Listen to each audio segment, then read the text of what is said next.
All right, friends, we're gonna do another reaction video to JasonBlaha, man. All right, it's T-Man, and yes, we're gonna react to the gym lifting, recruiting, fitness gym slave who has just had a revelation. He hated my old. One thing I gotta tell you about Blaha, he hated my old channel. That's why he struck me to try to get rid of me. But now he had a revelation. He likes bodybuilding all of a sudden. He sees all the benefits. Okay. I had a hard time convincing people myself on my old channel. Oh, you want to stop me from exercising and all that? No, I don't want to stop you from doing anything. I simply put up information how muscles built. That's all I ever do. I don't talk about anything else. But anyways, let's react to Blaha. So Blaha says, two things I would change in my diet and training if I could go back 10 plus years. Okay. What would you change, Blaha? What would you change? What would I do different? What have been my two biggest fitness mistakes on my journey for the past decade? Hey everybody, it's JasonBlaha here. I thought I would chat with you guys and gals a little bit about this today.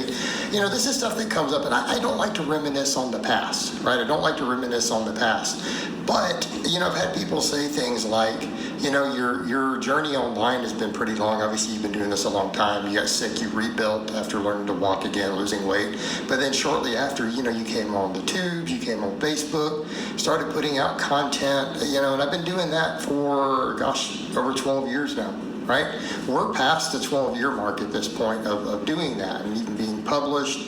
You know, and what are some things I would have done different? And I can... Wow, 12 years of slaving himself. That's incredible.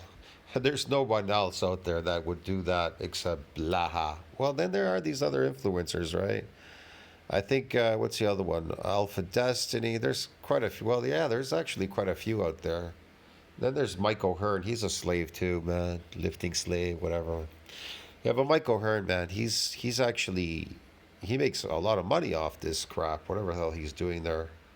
Narrow it down, not in terms of my business model, but in terms of my training and nutrition.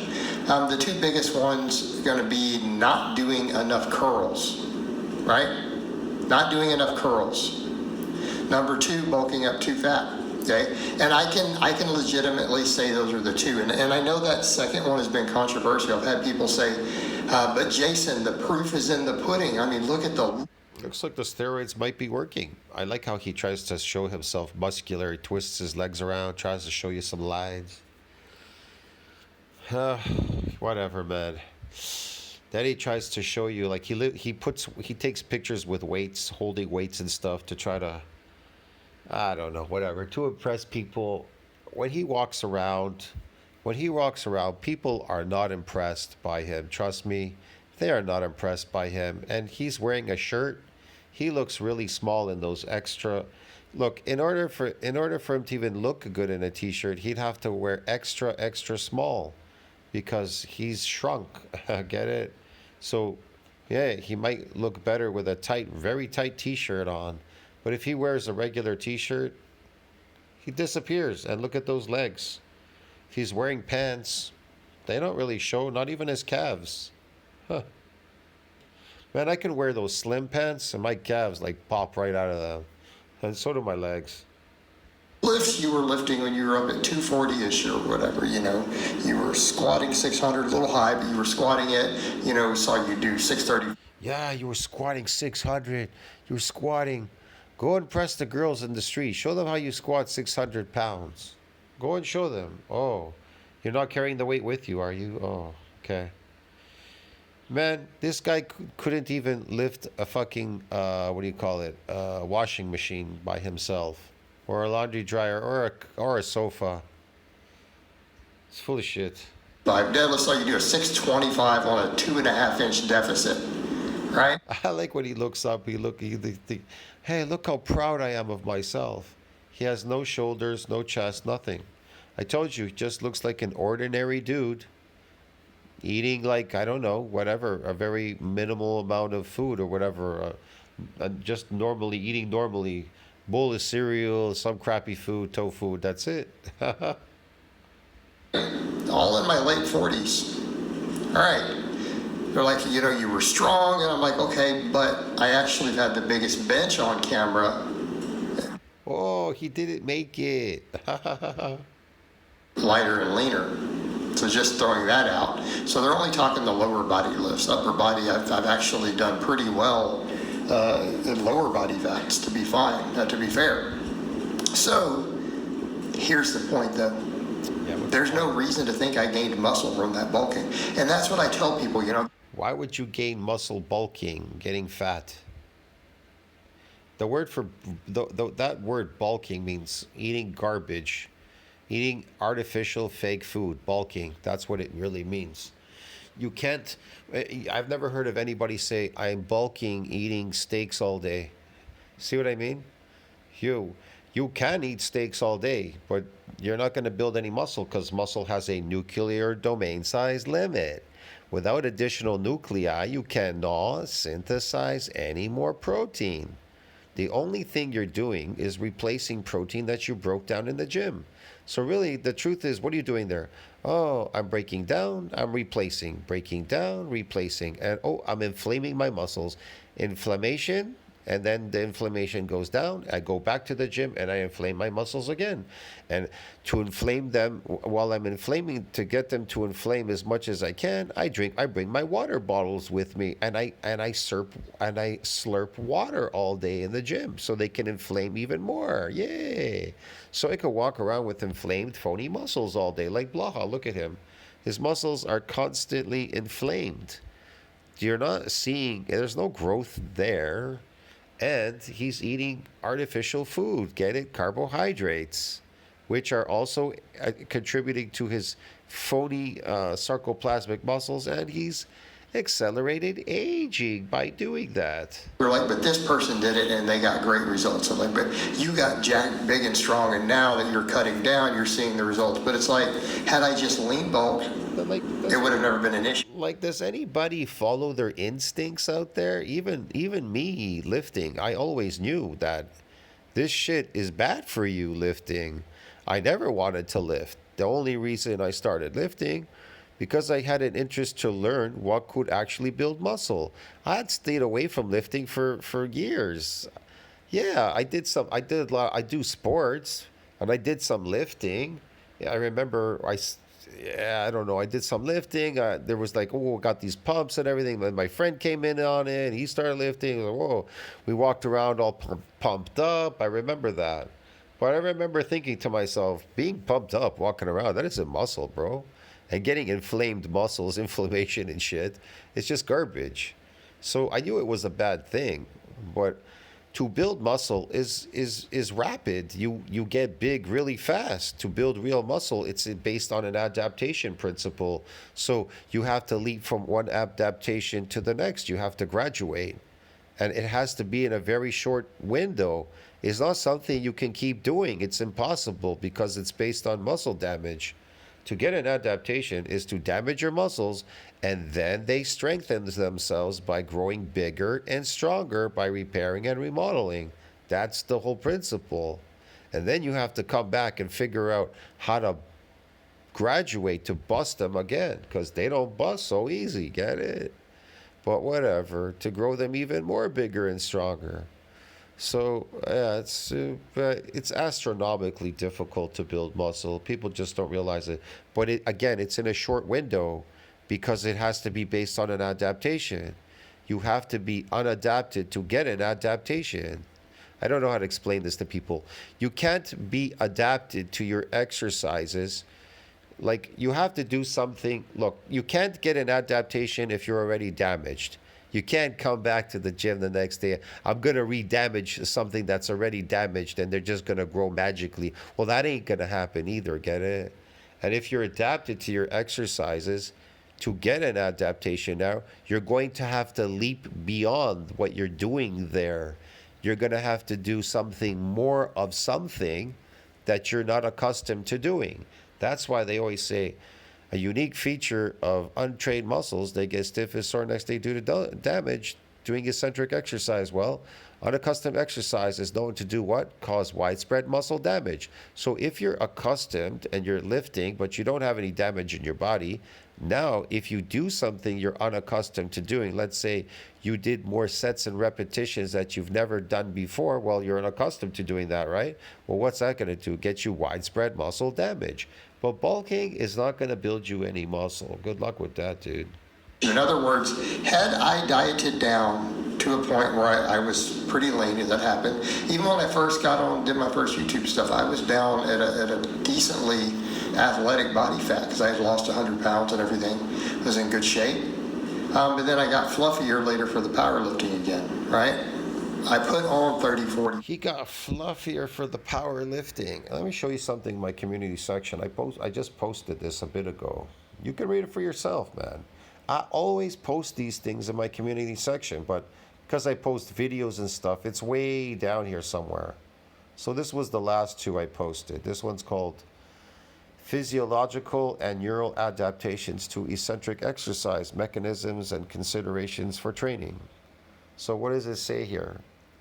Well, in that purple thing there, it says eccentric exercise induced adaptations include muscle hypertrophy, increased cortical activity, and changes in motor unit behavior, all of which contribute to improved muscle function.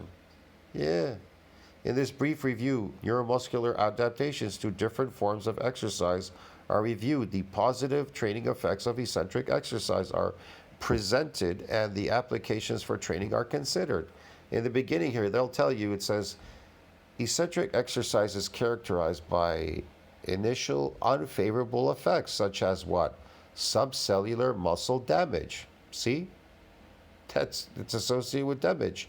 Providing you're not damaged already, you're not going to get damaged. Okay. Pain, reduced fiber excitability, and initial muscle weakness. That's why that's the thing in the beginning with muscle damage, bro, with an adaptation. You have to go through that. However, stretch combined with overload, as in eccentric contractions, is an effective stimulus for inducing physiological and neural adaptations to training. Yeah, it is. Eccentric contraction is an effective stimulus for inducing physiological and neural adaptations to training. It does. Big time. And this one over here, you could read this one too. Chronic adaptations to eccentric training. Systematic review. Well, they'll tell you in this part at the end here. The conclusion. Eccentric training is a potent stimulus for enhancements. Listen to the word enhancements. Where you're going to say, well, we're talking steroids. No, I'm talking natural physical enhancements. Get it, dude? Eccentric training is a potent stimulus for what? Enhancements in muscle mechanical function and muscle tendon unit. How does it enhance the muscle mechanical function? How do you think it does that, eh? How do you think it does that, dude? And muscle tendon unit, NTU, morphological and architectural adaptations. Listen to what they're telling you. Morphological and architectural adaptations, not just neurological. They're talking about morphological and architecture adaptations. What are these architectural adaptations? You're gonna build muscle, bro, get it? The inclusion of eccentric loads not constrained by concentric strength, which I was watching a girl today because I went, or yesterday or whatever. I went in to do my legs because it's 4:42 in the morning here. Yesterday I saw a girl. I did my legs yesterday. I watched a girl, and I watched people doing their exercises, and they go all the way up to the top. They bring it down halfway and then go back to the top, but they don't bring it all the way down. They never do the eccentric portion. They're always just going up. They're just putting the weight down a bit and going up, going up. They're all about the concentric, which is wrong. Anyways, so the inclusion of eccentric loads not constrained by eccentric strength appears to be superior to traditional resistance training in improving variables associated with strength, power, speed, and performance. So why is eccentric strength? Why is it superior to concentric? Because it's associated with strength, power, and speed performance. Yes, yes, it is. Yes, yes, it is because it builds real muscles. Concentric Concentric doesn't build muscles, bro. It doesn't build a muscle. But some people are going to tell you it does. They're going to read some scientific report, but they're not going to understand what they're trying to explain to them there. See what I mean? But everywhere you look about eccentric exercise, it is superior to concentric in every way because it can take more load. It also damages the muscle fiber and gets you an adaptation. A concentric doesn't damage the muscle fiber, doesn't get you an adaptation. Maybe in neural drive, it'll get you an adaptation. But that's a false positive because you are moving together. The muscle and the neural drive are not growing together. One is growing without the other. That's why people always ask me, "Oh, you can't get myofibular growth. One can't succeed the other. Sarcoplasmic can't get bigger than myofibular growth. Want to make a bet? Do you want to make a bet, dude? You want to make a bet, dude? That sarcoplasmic can exceed myofibular growth. Why? Because myofibular growth is overseen by what? Follistatin, myostatin, and the satellite cell. What is sarcoplasmic hypertrophy overseen by? Zero, a nada, a nothing. It's a storage unit for glycogen, so your body can load a lot of it, a lot, giving you the appearance that you have these phony muscles. So, can you get neural drive without muscles? Of course, it's people see it online. They're all over the internet. I got a bigger, but I got a stronger, but I never got a bigger. Why didn't you get a bigger, but you got a stronger? Because you didn't build any muscle, you fuck. That's why. Anyways, let's go back to this video.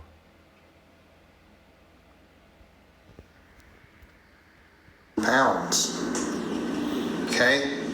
I used to walk around 230 even in the UK, but I was like 200 He walked around 230. He's 230 fat. That's what. pounds when I first started doing this. Now, I'm bigger and leaner now than I was at 200 then by a considerable margin. But had I just never gotten fatter than that, okay, I would have been better off and I would have been just as strong. And that's what people don't get. They don't understand that the research consistently is showing gaining 10 pounds of fat over a course of a bulk in a year doesn't put any muscle on you. Like there's no extra muscle gain. That's what we're finding. Like Because how the hell can bulking build you any muscle? It's the man. Myofibular growth is overseen by follistatin, myostatin, and the satellite cell. If the satellite cell is not donating its nuclei, then it cannot support further muscle growth. It's really simple, man. What fucking part does this goof not understand? gaining something like, unless you're getting new gains where you can gain faster, like half a pound a month. Unless you get new gains and you gain faster, there's no such thing as noob gains. There's only people that are untrained, first training, satellite cell fusion, hypertrophy. Like it says in nuclei overload precedes hypertrophy, not lost at the training, PubMed or NCBI. For an intermediate or an advanced lifter, probably is putting, if we go off the data, is 100% of the muscle you're going to gain by gaining that much weight. No, you have to get an adaptation to gain muscle. If you don't, you're not going to build any muscle. Get it? So even though you start gaining 2 pounds a month, the vast majority of it's fat, and you're not gaining a single ounce of extra muscle from doing it. Okay? And we need to be clear on that. People who are doing it are only maybe doing it as an insurance policy to ensure they're gaining weight, because it's hard to track small changes. But I would suggest the end result, you're going to be better not even doing that. Gaining it up. Look, dude, it doesn't take 25 years to build muscles, okay? And within a few months, coming in at each week to get an adaptation, That's all you have to do. You just come in every week and shoot for an adaptation. That's it, bro. Get it? It's really simple. And within a few months, you're going to be massive, providing you're in a positive nitrogen balance doing that. That's about it. That's all you have to do is be in a positive nitrogen balance and get an adaptation once a week. And within 2, 3, 4, 5 months, you're going to be massive. Massive. Bro. And super fucking strong. Strength, power, speed, performance. Absurdly slow, only gaining weight when you need to. Hi, my name is Brent Atkinson. I want to welcome. Gaining absurdly slow, only gaining weight when you need to. Like literally growing even into weight classes, you know, for powerlifting and stuff. And the reason is because you still have to cut it later. And that's what you're forgetting. That insurance policy you think you're getting when you add the cut time, you know, instead of just recomping and occasionally going up, you know, as a very, very slow bulk, even if you have months where you don't go into a surplus and you just recomp a little, the end result of those lean gains is not having to cut later. So even if hypothetically it costs you 10% of your gains for the year, you're going to lose that anyways when you cut. What gains? Sarcoplasmic gains? Yeah, you're going to lose those phony sarcoplasmic gains when you cut. And everybody has in those phony, stupid bodybuilding, natural, fake shows, whatever. Look at Blaha. I think he's lying being on steroids too. He may be lying because I don't know anybody that looks this bad on steroids. This doesn't look cosmetic at all. He may be lying because he's trying to gain an audience. Who the hell knows what he's doing? I don't know. Maybe he is on TRT, but as far as taking anything else beyond that, I don't think so. I don't know, man. Shit. This doesn't look cosmetic. I'm sorry. No chest, no shoulders, no arms, no legs, no calves. He has nothing. Look at him. All right, so we need to be clear on that. The net result is you can keep your abs year round. You're going to look better the whole time, and it's not going to cost you any net muscle growth. And that's what I'm trying to tell people. This is what I've realized the longer I've done this. I was wrong. Yeah. I was following too much. Everything he's doing is wrong. Everything, even the food he eats, his crazy exercises. Anecdote, too much bad data. How can this guy coach anybody? No wonder why she got frustrated. Client Michelle dumped his ass and all the rest of these clients because they just go, we're not going anywhere with this dude. Waste of time. Oh, wait, he has 2 slots open, guys. Huh. Right? And not realizing this was the case. And it's not like we can say, oh, it was all tradition, because how many pro bodybuilders said you could stay in shape? Lee Haney used to tell you that. People didn't listen. He used to Lee Haney is on drugs, okay? He doesn't even bodybuild. tell people that. Plenty of guys have done it. Same thing with... He was on drugs. He was an actor, and he doesn't act anymore, okay, dude? arm stuff. I got too caught up in we can do curls, and the end result, I've had to play catch up with my arms. What would have happened, and now I've decided I'm going to make arms my best body part. I'm going to train them. So I realized that hurt my outreach, hurt my physique, to ignore them because they weren't relevant to powerlifting. I just ignored them too much, and always said, we can get them from rows, we can get them from chin-ups. Well, my arms were still small when I was super strong at weighted chins.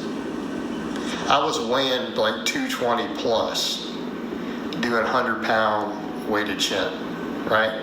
Easy. Still had smaller arms. Okay, this is a problem. What would have happened if I would have just... He's got small everything all over the place. He looks ordinary, but whatever. Religiously done barbell curls. Like you see me doing barbell curls here. What if from day one, 2012 onward, I did 5-6 hard sets of these every week to failure? I'd probably have 2 inches more arm, I bet. That might be exaggeration, at least an inch. But think about the years involved. I'm talking 12 years, guys. So what? I would look totally different because the arms would be so much bigger on. 12 years. He went. I don't know what he was doing on here for 12 years. Yeah, he's been on YouTube for 12 years. Whatever. He wasted 12 years. He wasted 25 years on this. Don't understand, man. Your body doesn't change that much. You're just a lifting slave. You're just accelerated aging. You're doing nothing here. Nothing. You're nothing. You're wasting your time. Go out and find some women. Go enjoy some sports. Maybe shoot a basketball, dude. I don't know. Go play some highlight. Throw a frisbee, man. I don't know, dude. Because this is really, I don't know. I would change that if I could go back. And I'm telling guys that. A lot of guys are like, oh, I'm not going to care about the physique. You're going to eventually care about your physique. And it matters. Blaha, can you do any gymnastics or breakdancing? Those are great hobbies. Why'd you take them up? You're strong, aren't you? It's a carryover to these sports, right? Go do them. If it's a carryover, go do them. For social purposes. And we have to have that conversation. Appearance, business. How many people, who here wants Jason Blaha to join a bodybuilding show, wants to do a bodybuilding show? Put their hands up, bro. Because me personally, I want to see Jason Blaha do a bodybuilding show. That would be amazing. Jason Blaha show up. I mean, hell, even those crazy people, Big Lenny and all them, they did bodybuilding shows and they look crappy. Let's see Blaha. Let's see Blaha do a bodybuilding show. Come on, Blaha. Do one for us. For the clients, Borowski. Come on, Boro. You can do it, bro. Right? I know you Our can. physique. I know you can do it, bro. I know you're watching my videos. Come on, Blaha. Go and do a bodybuilding show, Borowski. Matters. It affects our business. It affects our ability to be salesmen. It affects our. Exactly. It's going to affect your sales and all that. If you do a bodybuilding show, you're going to get more people involved, Borowski. Why are your shorts up to your belly button? Are you hiding all that sagging skin? Our professional life, it affects our dating life, all those things, guys. It does affect everything. If you're a domesticated animal, which I mean domesticating, eating these fake artificial foods and getting fat, walking around with a fat face and a fat body, what did you expect? Of course we're not going to be attracted to you. You're a domesticated pig. That's how boars turn into. How do you think they turn boars into pigs? They domesticate it by feeding them garbage, and then they get fat. Well, a boar is not fat in nature. Why is that? They become muscular. Why do they go back to normal? Because that's what they would normally look like in nature. Okay, what do humans look like when they're eating their natural diet, meat as carnivores, their natural diet? They all look muscular. They all look great, muscular, slim. You understand me? But you're all domesticated. You all have domesticated yourself by eating slave food diets. Get it, bro? Fake artificial diets, carbs and shit. And so you look like a carbohydrate. If it jiggles, you jiggle. Looking good gets you further in life. And physique and lifting in your body is one that you have. Here's another thing. Me, I just eat pure meat right now. Like pretty much like raw fish, some raw meat, regular meat, whatever. And I go to work out. Now I've been going back to a gym again. I would just work out once a week. That's it. Went for a couple of sessions. Already I look so much better, and I look muscular and better. And so because I'm not eating any carbohydrates whatsoever, I look like a very lean, muscular person. And I'm not like I'm not like Blaha lifting every single day trying to burn fat. I simply going for an adaptation, but that's about it. But that's only to wear off senescent cells and myogenic decline. I'm doing it for very specific reasons, okay? I have my reasons why I'm doing what I'm doing. But I know people in the gym, they're looking over at me. They're looking at me constantly. The women there, the people, whatever. Because the gym I'm going to right now, the people are just ordinary people working out. I see them working out, but I don't see change in their bodies whatsoever. They don't look like a bodybuilder. I look like a bodybuilder, and I don't put effort into it at all because I was able to get as many adaptations as I could when I was young, around the age of 29, when I discovered muscle damage. Have control over. People feel like they don't, but the reality is that's the one you have the most control over. It really is. Everyone can build bigger arms and shoulders and quads and get leaner. Every human being on Earth. No, they can't. They can't build anymore because it has a nuclear domain limit. Unless they get an adaptation, which they're not going to because people run away from pain. They don't like, humans do not like pain. You understand me, man? They can't stand pain. Jesus, Blaha just doesn't get it. Every single last one of us, barring a few medical issues. Okay? It's going to affect every aspect of your life. Just get in and work on looking good. And I wish I would have just accepted that. Yeah, I would say get in and look good, but don't inflame your muscles constantly. Just eat your natural diet as a carnivore and you're going to look good. Get it? I'm not saying you should go to a gym. If you want to go to a gym, go ahead. But your body, that's not going to change your body if you're eating a fucking slave food diet. If you're domesticated, the gyms aren't going to undomesticate you. You understand me? They're not going to undomesticate you eating a fake artificial carbohydrate shitty diet. Get it, bro? Yeah. The only thing that can undomesticate you to look muscular and lean is you on your natural diet as a carnivore. It's really simple. Earlier on, I would have been so much better personally, professionally, my outreach, everything. So that's what I would have done different. All right, guys, but that's really all I have to say on that today. Yeah, because his channel died because he wasted so much time. He wasted 12 years on lifting a heavy weight, a lifting slave. He wasted his time. He doesn't even understand what powerlifting is. A waste of time. The best thing is bodybuilding. That's what bodybuilding is. It means to build your body. How do you build it? Just build some muscle. Now, how do you look like a normal person? By eating your natural diet. It's really simple, bro. I'll see you in the next one. Touch, think about that. Like, subscribe, support the channel. Ciao, friends. I gotta go.